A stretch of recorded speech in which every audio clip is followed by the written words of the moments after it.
ساکنان 52 روستای بخش شاوور شهرستان شوش هنوز از نداشتن آب شرب بهداشتی رنج میبرند. روستای دهیمه یکی از همان روستاهایی است که ساکنانش آب آشامیدنی خود را از برکه‌ها و یا زهکش‌های کشاورزی تأمین می‌کنند.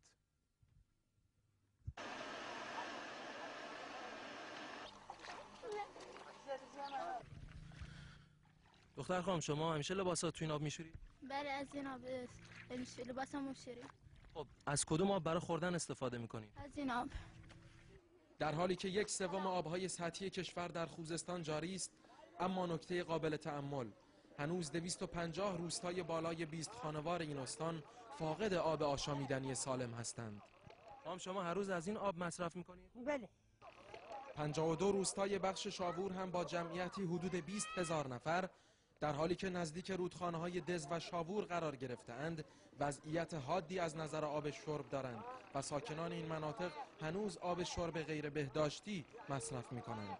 آب کثیف، هممون مریض شدیم، هممون مریضیم. زمستان و تابستان از همین آب میخوریم. کلی بچه همون مریض شدن.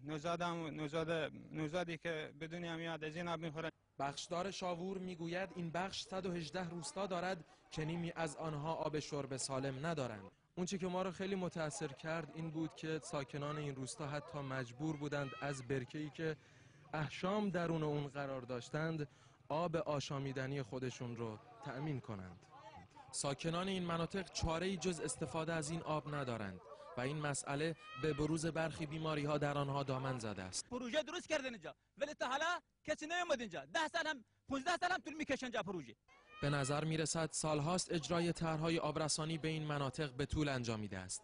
در چنین شرایطی ضروری است طرح‌های کوتاه مدتی که به سرعت بتواند مشکل آب آشامیدنی روستاهای استان از جمله بخش شاوور را حل کند به مرحله اجرا درآید.